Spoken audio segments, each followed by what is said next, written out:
Hello everyone. आज हम बात करने वाले हैं जो हमने लास्ट वीडियो में स्टडी किया था कि डिमांड क्या होती है। आज हम उसके कंक्लूजन पर पहुंचे हैं और उसमें वो क्या कह रहे हैं कि डिमांड का मतलब क्या होता है। सबसे पहले होता है डिजायर ऑफ अ कमोडिटी। सबसे पहले हमें किसी ना किसी कमोडिटी की क्या होनी चाहिए, डिजायर होनी चाहिए। नेक्स्ट आता है एबिलिटी टू पे।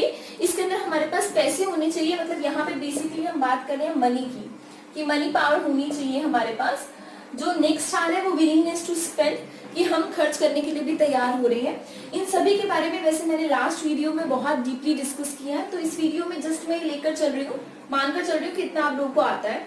नेक्स्ट आता है पर्टिकुलर प्राइस। हमने लास्ट वीडियो के बिल्कुल लास्ट वाले टॉपिक में ये बात की थी कि विलिंगनेस टू स्पेंड के साथ होना चाहिए कि एक पर्टिकुलर पॉइंट ऑफ टाइम के साथ साथ एक पर्टिकुलर प्राइस भी होना चाहिए। At a particular price we are going to purchase a commodity. तो हमेशा जो डिमांड ऑफ अ कमोडिटी है उसको हम विद रेफरेंस टू प्राइस पढ़ रहे हैं। जो डिमांड ऑफ कमोडिटी है उसके रेफरेंस में जो प्राइस है उसको जनरली पी ऑफ एक्स लिखते हैं। तो ये पी ऑफ एक्स में एक्स क्या होता है, एक्स रिप्रेजेंट करता है उस कमोडिटी को जिसकी हमारी फर्स्ट पॉइंट में डिजायर होती है कि हमें इस कमोडिटी को लेना है, तो उसको हम अज्यूम कर लेते हैं कि वो एक्स है। तो प्राइस ऑफ एक्स का यहाँ पे क्या मतलब है कि किस पर्टिकुलर प्राइस पे हम उस कमोडिटी की कितनी क्वांटिटीज को लेने वाले हैं। तो ये फोर्थ हमारा होता है a particular price. And last आ जाता है a particular point of time. तो डिमांड के जो एसेंशियल्स होते हैं, मतलब जिनको मिला करके डिमांड बनती है, वो क्या होते हैं बेसिकली। सबसे पहले डिजायर होनी चाहिए कमोडिटी के लिए, फिर एबिलिटी टू पे होनी चाहिए यानी कि मनी पावर होनी चाहिए, नेक्स्ट विलिंगनेस टू स्पेंड होनी चाहिए, एट अ प्राइस होनी चाहिए, at a point of time होनी चाहिए। तो बेसिकली हम इन 5 पॉइंट्स को अगर मिला दें तो हमारी डिमांड बन जाती है। तो क्या क्या हुआ डिमांड में, first of all desire for a commodity, कोई कमोडिटी लेने की इच्छा होनी चाहिए। नेक्स्ट एबिलिटी टू पे, हमारे पास इतने पैसे होने चाहिए कि हम उसके लिए पे कर सकें। नेक्स्ट है विलिंगनेस टू स्पेंड, हम तैयार होने चाहिए कि हम उस पर्टिकुलर कमोडिटी के लिए अपने पैसे को खर्च कर देंगे, क्योंकि यहाँ पर हमारे पास पैसे तो आ गए पर होता है ना कि हम खर्च करने के लिए तैयार नहीं होते, तो यहाँ पे हमें से खर्च करने के लिए भी तैयार हो जाना चाहिए। नेक्स्ट अ पर्टिकुलर प्राइस, डिमांड हमेशा विद रेफरेंस टू प्राइस हो रही है, तो ये पर्टिकुलर प्राइस है। Next a point of time, कि किस टाइम पे वो डिमांड क्या हो रही है हमारी, क्रिएट हो रही है। इन 5 पॉइंट्स को मैं लास्ट वीडियो में बहुत ज्यादा डीपली डिस्कस कर चुकी हूँ, तो इसलिए मैं अब इस वीडियो में इस मान के चल रही हूँ कि आपने लास्ट वीडियो देखा होगा तो आपको ये सब चीजें अच्छे से क्लियर होंगी। तो हम सीधा इसको यहाँ पे खत्म करके नेक्स्ट स्टार्ट कर रहे हैं कि और क्या क्या हमको डिमांड के बारे में पढ़ना है। ये जो हम पढ़ने वाले हैं वो बेसिकली क्या है, डिफरेंस है between demand and quantity demanded of a commodity. Demand के अंदर क्या होता है, फटाफट से पढ़ लेते हैं। It refers to various quantity. सबसे पहले तो इसको अंडरलाइन कर लीजिए कि ये वेरियस क्वांटिटीज है, यानी कि अलग अलग यूनिट्स सामान की। कभी हम एक बस यूनिट लेंगे, कभी हम 2 लेंगे, कभी हम 10 लेंगे, 15 लेंगे, 20 लेंगे, मीन्स वेरियस क्वांटिटी। किस चीज की, of goods and services. That the consumer, main चीज यहाँ से शुरू हो जाती है, that the consumer is willing and able to purchase at various prices. Underline this, at various prices and at a point of time. ठीक है, अब यहाँ पे देखिए वो क्या कह रहे हैं, अलग अलग प्राइसेस पे कंज्यूमर किस तरीके से परचेज कर रहा है, कितनी क्वांटिटीज परचेज कर रहा है, वो कौन दिखाता है, हमें डिमांड दिखाता है। यहाँ पर आ जाइए, it refers two quantities, particular quantity. तो पहले इसको अंडरलाइन कर लीजिए, यहाँ पे ये वेरियस क्वांटिटीज नहीं है, यहाँ पे क्या है, पर्टिकुलर क्वांटिटी है of a commodity that buyer are willing and able to buy at a point of time at a particular price. तो 2 डिफरेंस यहाँ से निकल आते हैं इस डेफिनेशन में से जब हम इसको लिखते हैं। तो पहला डिफरेंस, यहाँ पे वेरियस क्वांटिटीज है, यहाँ पर पर्टिकुलर क्वांटिटीज है। नेक्स्ट डिफरेंस, यहाँ पे वेरियस प्राइसेस है, यहाँ पे पर्टिकुलर प्राइसेस है। तो ये 2 डिफरेंस हमारे डेफिनेशन में से निकल आते हैं। ठीक है, नेक्स्ट देखिए, यहाँ मैंने बोला था ना various prices and various quantities. First of all various prices are ₹1, ₹2, ₹3, अलग अलग प्राइसेस है। अगर मुझे चीज 1 रुपए की मिलती है तो मैं 5 आइसक्रीम ले आती हूँ। अगर मुझे 2 रुपए की आइसक्रीम मिलती है तो मैं 4 आइसक्रीम लेकर आती हूँ। अगर मुझे 3 रुपए की आइसक्रीम मिलती है तो मैं 2 आइसक्रीम लेकर आती हूँ। तो ये अलग अलग क्या हो गए, प्राइस हो गए। और यहाँ पर देखिए क्वांटिटी, 4 लेकर आई, फिर 5 लेकर आई, फिर 4, फिर 2, तो ये क्या हो गई, वेरियस क्वांटिटीज। और यहाँ क्या हो गया, वेरियस प्राइस हो गया। अभी आप ये सोच रहे होंगे कि ऐसा कैसे हो रहा है कि प्राइस बढ़ रहा है और यहाँ पे जो मैं क्वांटिटी परचेज करी थी, जो डिमांड थी मेरी, वो घटती चली जा रही है। इसको हम डीपली करेंगे लॉ ऑफ डिमांड में। बेसिकली अभी आप इतना सोचिए कि प्राइस और डिमांड के बीच में नेगेटिव रिलेशन हुआ। कैसे हुआ, जैसे जैसे मेरा प्राइस बढ़ता चला जा रहा है, यहाँ पर 1 2 3 वैसे वैसे यहाँ पे जो क्वांटिटी डिमांडेड है, जो हमारी ये पोर्शन है 5, 4 एंड 2, ये क्या होती जा रही है, घटती जा रही है। तो प्राइस ऑफ एक्स जैसे ही बढ़ा, ठीक है, क्वांटिटी डिमांडेड ऑफ एक्स वैसे ही क्या हो गई, घट गई। तो अभी क्यों आई, लॉ ऑफ डिमांड में समझेंगे। वैसे बेसिकली आपको थोड़ा बहुत आइडिया हो ही जाएगा। चीज महंगी मिलती है तो हम लोग कम खरीदते हैं, चीज सस्ती होती है तो हम लोग ज्यादा खरीदते हैं। पर अभी इसको ज्यादा करने की जरूरत नहीं, आप छोड़ सकते हैं इसको।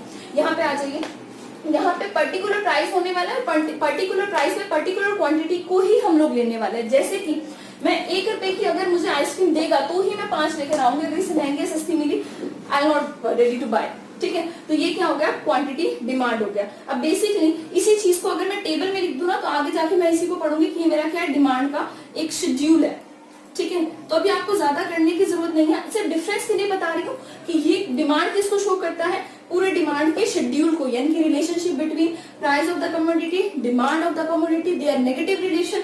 एक जब उस चीज को एक टेबल में डाल देते हैं तो वो डिमांड का शेड्यूल बन जाता है। शेड्यूल का मतलब यही होता है कि टेबल है वो, ठीक है। और कोई भी 2 या 3 वेरिएबल्स के बीच में वो क्या दिखा रहा है, रिलेशन दिखा रहा है, रिलेशन।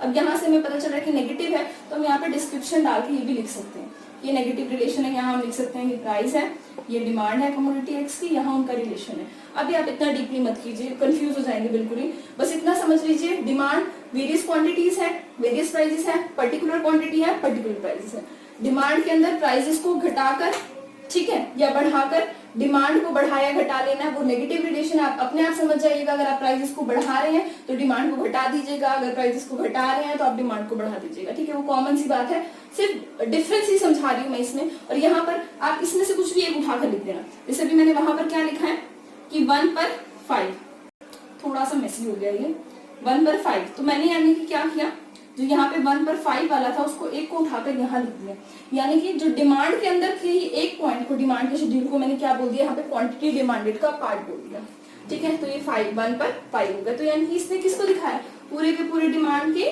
शेड्यूल को, और इसने किसको दिखाया, उसके एक स्पेसिफिक, ठीक है, कॉम्बिनेशन को, इतने प्राइस पर मुझे मैंने इतने डिमांड की, तो ये उसका एक स्पेसिफिक क्या हो गया, कॉम्बिनेशन निकल कर आ गया। तो ये मेरा डिफरेंस था, demand of the commodity and quantity demanded of a commodity. Thank you. अभी हम एक सिर्फ जनरल सी बात करने वाले हैं, हम अभी कुछ बहुत ज्यादा कोई कंक्लूजन नहीं निकालने वाले हैं, जैसे एक जनरल सी बात है वो।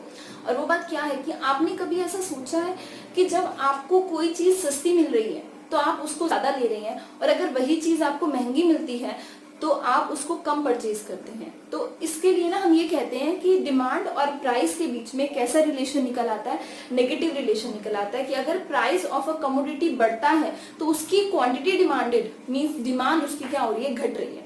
ऐसा क्यों हो रहा है कि प्राइस बढ़ने के साथ डिमांड घट रही है? आपको मैं अपना मतलब लाइफ का एग्जाम्पल बताती हूँ कि क्या होता था जब हम छोटे थे तो हम लोग जाते थे आइसक्रीम लेने के लिए।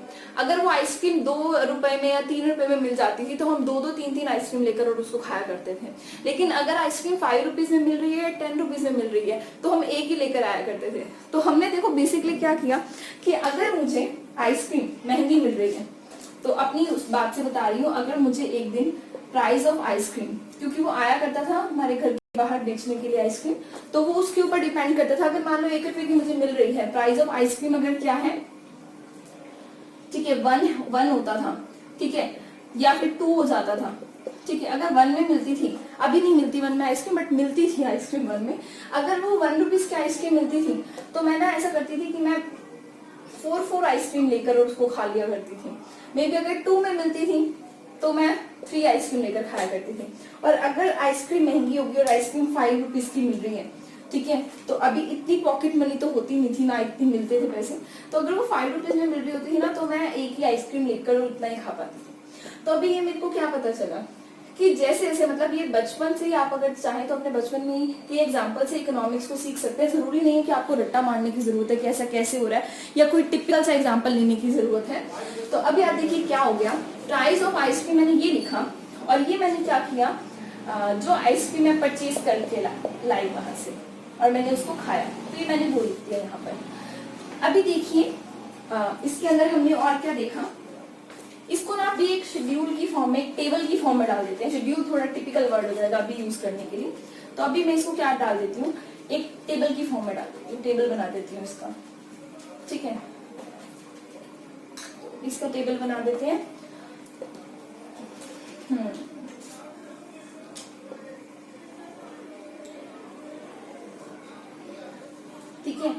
और अभी मैंने इसे एक कंक्लूजन निकाला था कि जब महंगी मिलती थी, ठीक है, जब प्राइस ज्यादा होते थे तो मैं कम लेती थी। तो यहाँ पे ना मैं एक ये अपना कंक्लूजन लिख देती हूँ कि जब प्राइस महंगे हो रहे थे तो मैं कम ले रही थी, मैं इतनी ज्यादा आइसक्रीम नहीं खा पा रही थी, क्योंकि जैसे एक की थी तो मैं 4 आइसक्रीम खा रही थी एक दिन में, 2 की थी तो भी 3 खा रही थी, 5 की होती ही सडनली मुझको 1 खाना पड़ा, ठीक है। तो मैं यहाँ पे इस बात को लिख देती हूँ, इधर साइड में इस बात को लिखते हैं। अभी क्या लिख रहे हैं इधर इस बात को, when price of ice cream is ₹1, ठीक है, then I purchase means then demand, purchase करने का मतलब डिमांड करना ही तो है, demand is 4 units। when price of ice cream ₹2, then demand is 3 units, and when price of ice cream ₹5 units या फिर increased to ₹5, then demand is ₹1। देखो अब मैंने क्या लिखा, जब 1 की मिल रही थी तो 4 आइसक्रीम ले रही थी, जब 2 की मिल रही थी 3 ले रही थी, 5 की मिल रही थी 1 आइसक्रीम ले रही थी, ठीक है। तो अब यहाँ से कंफ्यूजन निकालो, आपको क्या लग रहा है कि मैम कैसे आइसक्रीम खाती थी। जब आइसक्रीम महंगी थी तो मैं कम खाती थी, जब आइसक्रीम सस्ती थी तो मैं ज्यादा खाती थी, ठीक है। तो आप ये कह सकते हैं ना, जब price of ice cream when price of ice cream में भी x बोल देते हैं आइसक्रीम को। अभी मुझे पता तो याद तो है नहीं कि वो कौन सी इतनी सस्ती आइसक्रीम होती थी जो 1-1 रुपए में मिलती थी, बट वो रेड सी होती थी और जैसे आइस के ऊपर सिर्फ रेड लगा होता था, कलर होता था वो बस, और वो बहुत ज्यादा कलर उसका, मतलब अभी तो वो उसको कोई भी नहीं खाए, वो इतनी अनहाइजेनिक टाइप होती थी, ठीक है। तो प्राइस ऑफ आइसक्रीम जब ज्यादा हो जाता था तो मैं उस आइसक्रीम की क्वांटिटी डिमांड कि उसका एक्स अमाउंट देते उसको मैं कम कर देती थी। जब उसका प्राइस क्या हो जाता था, कम हो जाता था, तो मेरे पास मैं उसको ज्यादा ले लेती थी, ठीक है। तो अब ये हमको एक चीज और पता चला इसके बारे में। अब ना हम एक जनरल बात बताती हूँ मैं आपको, इसको हटा देती हूँ। ये जस्ट जो मैंने अभी लिखा है वो आपको जब आप अपना शेड्यूल बनाएंगे तो कंफ्यूजन में लिखना था, ये वाली बात कि मैं कैसे कैसे आइसक्रीम खाती थी। तो अभी आपने ये जो ये लिखा ना, आपको एक जनरल बात बताती हूँ, वैसे नॉर्मल सी बात है। जब भी हम वेरिएबल्स की स्टडी करते हैं ना, मैथ्स में आपने पढ़ा होगा, वेरिएबल्स होते हैं, वेरिएबल्स होती हैं ऐसी वैल्यूज जो वेरी होती है, बार बार बदलती रहती है, maybe X Y Z इस तरीके से बोलते हैं वेरिएबल्स को। मैथ्स मुझे बहुत ज्यादा नहीं आता, नॉर्मल सा ही आता है मुझे मैथ्स, इकोनॉमिक्स की स्टूडेंट रही हूँ मैं इसलिए। तो वेरिएबल्स में मान लीजिए 2 वेरिएबल है, एक वेरिएबल है एक्स, एक वेरिएबल है वाई। अगर एक्स जब उठे यानी कि बढ़े तो वाई को अपने साथ बढ़ा दे, और एक्स जब घटे तो वाई को अपने साथ घटा दे, नहीं साथ साथ चले, ये बढ़े तो ये भी बढ़ जाए, ये उसके साथ साथ चल रहा है, ये नीचे आ रहा है तो ये भी नीचे आ रही है, उसके साथ साथ चल रहा है। मान लो एक माउंटेन है, ये ऊपर जाता है तो ये भी ऊपर जाता है, ये नीचे आता है तो ये भी नीचे आ जाता है, दोनों फ्रेंड्स है साथ साथ चल रहे हैं, तो मीन्स इनके बीच में क्या हो गया, पॉजिटिव रिलेशन हो गया, ठीक है। और अगर इसकी बजाय ये एक्स और वाई क्या चले, अपोजिट अपोजिट है, कि अगर एक्स बढ़ता है तो वाई घट जाता है, मतलब एक्स अगर ऊपर जा रहा है तो वाई नीचे आ जाता है, और अगर एक्स नीचे जा रहा है तो वाई ऊपर आ जाता है, ठीक है। तो इसको मैं बोल देती हूँ कि ये नेगेटिव रिलेशन है, ठीक है। तो अभी बताइए, प्राइस जब ऊपर जाता है तो क्वांटिटी डिमांड नीचे आ जाती है, प्राइस जब नीचे आ जाता है तो क्वांटिटी डिमांड ऊपर आ जाती है। तो बताओ अब इसके बीच में कैसा रिलेशन हुआ, पॉजिटिव या नेगेटिव? ऑब्वियस ही बात है, कैसा रिलेशन निकला इन दोनों के बीच में, नेगेटिव रिलेशन। कैसा रिलेशन है, नेगेटिव रिलेशन। क्यों, एक बढ़ता है दूसरा घट जाता है, एक घटता है दूसरा बढ़ जाता है, तो इन दोनों के बीच में कैसा रिलेशन हो गया हमारा, नेगेटिव रिलेशन हो गया। कैसा हो गया रिलेशन, नेगेटिव हो गया, ठीक है। चलिए अब हम ना अपनी बुक वाली बात पे आ जाते हैं। ये तो अभी हमारी कुछ जनरल सी टॉक चल रही थी कि आइसक्रीम हम कैसे खा रहे थे, तो अभी तो जनरल सी टॉक चल रही थी ना हमारी। अब हम थोड़ा सा ना प्रैक्टिकल वर्क पे आ जाते हैं, ठीक है, कि कैसे हमारा डिमांड का शेड्यूल बनता है, ठीक है। अभी हम बात करें डिमांड के शेड्यूल की। जो बात अभी हमने थोड़ी देर पहले रफली की थी, हम उसको थोड़ा सा, क्योंकि हमें पेपर में लिखना भी तो है ना, समझ आ रही है चीज, वो बात बहुत अच्छी होती है, बट अगर आप पेपर में उस तरीके से नहीं लिख सकते ना, आपको पेपर को एक बहुत वेल मैनर्ड तरीके से अटेम्प्ट करना पड़ता है, तभी आपको मार्क्स मिलते हैं। स्पेशली इकोनॉमिक्स में तो आपको ऐसा ही होता है, आपको चीज समझ आई हुई है फिर भी आपको कई बार मार्क्स नहीं मिलते, क्योंकि आप उसको प्रेजेंट नहीं कर पाते हैं, राइट।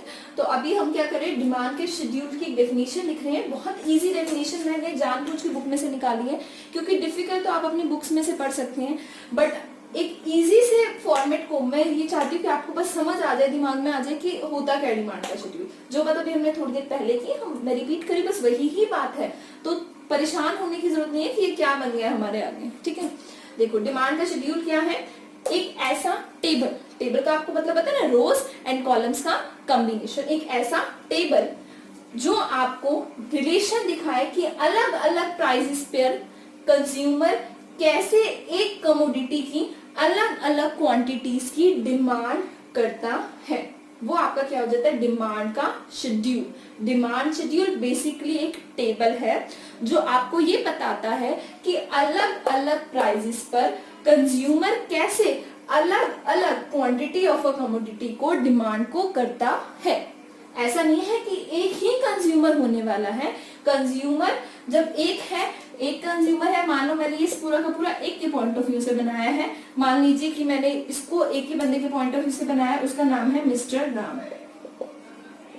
देखिए अब क्या हुआ, आइसक्रीम ही मान लेते हैं। मिस्टर राम 1 रुपए की जब आइसक्रीम मिलती थी 4 लेता था, 2 की मिलती थी 3 की मिलती थी 2, 4 की मिलती थी 1। तो हुआ क्या, 1 रुपीज में 4 यूनिट्स, 2 रुपीज में 3 यूनिट्स, 3 रुपीज में 2 यूनिट्स एंड 4 रुपीज में 1 यूनिट्स राम ऐसे लेता था, ठीक है। तो अभी हमने उसी की बात को टेबल में लिख दिया, ऊपर लिख दिया प्राइस। बल्कि पता है टेबल इजी होता है, अभी मैं जैसे पहले लिख के दिखाती थी सबके साथ रुपीज यूनिट सब कुछ लिखना पड़ रहा था, बल्कि आसान फॉर्मेट है। प्राइस आपने ऊपर लिखा, रुपीज नीचे लिखा, क्वांटिटी देन यूनिट्स, ये लिखना जरूरी है। ये जो ये है ना रुपीज एंड यूनिट्स क्या हो रहा है, किस में मेजर करे उस चीज को, वो लिखना आपको जरूरी है। अगर आप ये नहीं लिख रहे हैं तो आपके मार्क्स कितने वाले हैं फिर पक्का। नेक्स्ट है प्राइस 1 2 3 4, प्राइस क्या हो रहा है, इंक्रीज हो रहा है। ये एरो क्या शो कर रहा है कि प्राइस ऑफ द कमोडिटी बढ़ रहा है। उसके साथ साथ क्वांटिटी डिमांडेड क्या हो रही है, घट रही है। ये क्या शो कर रहा है कि क्वांटिटी डिमांडेड क्या हो रही है, घट रही है। डिस्क्रिप्शन बॉक्स में मैंने क्या लिख दिया, रिलेशन लिख दिया कि जैसे जैसे मेरा प्राइस बढ़ा मेरी क्वांटिटी डिमांडेड घटी, जैसे जैसे मेरा प्राइस घटा मेरी क्वांटिटी डिमांडेड बढ़ी। पर ये मैंने किसके पॉइंट ऑफ व्यू से बनाया है, सिर्फ एक पर्सन के, मिस्टर राम के पॉइंट ऑफ व्यू से बनाया। तो इसको मैं नाम दे सकती हूँ क्या, ये एक इंडिविजुअल डिमांड शेड्यूल है। कैसे है ये, इंडिविजुअल डिमांड का शेड्यूल है, ठीक है। तो कैसा डिमांड का शेड्यूल है, इंडिविजुअल। अब ये इंडिविजुअल के बाद मार्केट डिमांड शेड्यूल भी आएगा, वो भी मैं आपको करवाने वाली हूँ, बट अभी आप ये समझ लीजिए कि इंडिविजुअल डिमांड का शेड्यूल है। आपको बहुत सारी चीजें एक साथ करने की जरूरत नहीं है। इस लेक्चर में हम सिर्फ इंडिविजुअल डिमांड शेड्यूल तक ही करेंगे, नेक्स्ट में हम market demand schedule and then factor effective को उठाने वाले हैं। अगर इसमें कोई भी प्रॉब्लम आपको लग रही है, कोई पर्टिकुलर पॉइंट कि आपको ये नहीं समझ आया, तो आप उसको दोबारा से पूछ सकते हैं, उसमें ऐसा कोई बहुत बड़ा इशू नहीं है। अगर आपको एग्जाम्पल नहीं समझ आ रहा है तो मैं नेक्स्ट एग्जाम्पल के साथ दोबारा से वीडियो बनाने के लिए भी रेडी हूँ, बट मेक श्योर कि अगर आप वीडियो देख रहे हैं तो आपको समझ आ रही है, ठीक है। ये सबसे पहले जरूरी है। बाकी थैंक यू, आज की लेक्चर यहीं तक ही है, नेक्स्ट लेक्चर में हम इसको आगे कंटिन्यू करेंगे।